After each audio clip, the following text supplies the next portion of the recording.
Hello! Aqui estamos de outras histórias. Uau, man! Um disco dos Beatles de 1964, edição brasileira. Desce a vinheta aí, brother.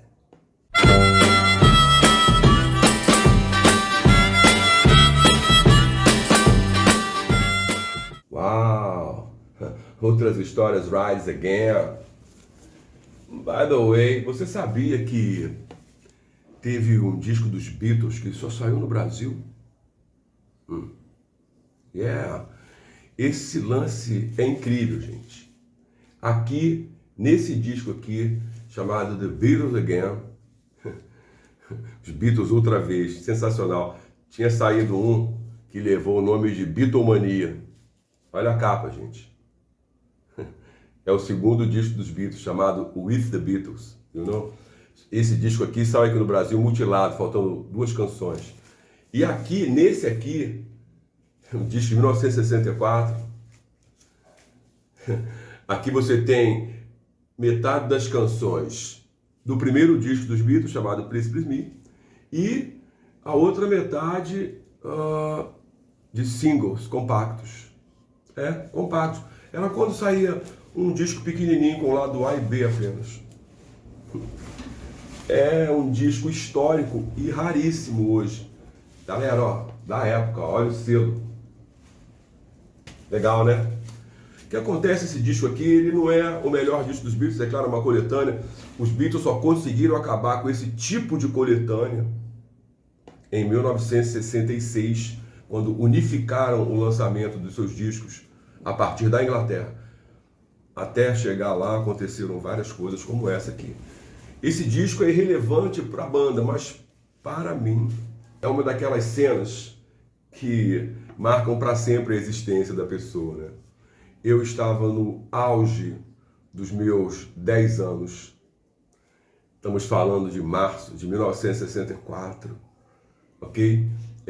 Uma semana antes de eu ver o Botafogo do Didi jogar em Conselheiro Galvão, alguns meses antes de eu ir à praia pela primeira vez. E aí, voltando para casa depois daquela partida de futebol habitual, já tinha entrado na turma, aconteceu algo muito interessante. Eu vi um carro parado próximo ao local onde eu morava. Era um Fusca azul. Quando eu cheguei na minha casa, lá estava um amigo de meu pai, que vinha ser padrinho de minha irmã, mais nova, já nirvanizada, fez o Nirvana em 1969, e ele vinha fazer uma visita ao meu pai. Ele tinha sido oficial, comandante do meu pai, quando meu pai serviu o 12º Regimento de Infantaria em Belo Horizonte. Era o Coronel Itacolomi, muito amigo do meu pai e da minha mãe. Tanto é que eles foram padrinhos de minha irmã. E vieram fazer uma visita. Galera, essa visita mudou minha vida. Ele gostava muito de mim também, né? Afinal de contas, lá em casa era eu e minha irmã, um casal. E eles viram a gente, né? Bebê, etc. Bebezinho, né? Não é bebê não, tá, gente? Bebezinho, you know? E quando eu cheguei na casa, tinha esse disco nas mãos de minha irmã e tocava na vitrola Please Please Me. John Lennon no vocal e aquela gaitinha meio cretina. John Lennon, aliás, disse pro Bob Dylan que nem tocava gaita, ele apenas aspirava e inspirava, né? Ele achava que quem tocava gaita era o Bob Dylan. E na verdade, gente, esse disco rolou a tarde inteira, enquanto os adultos conversavam.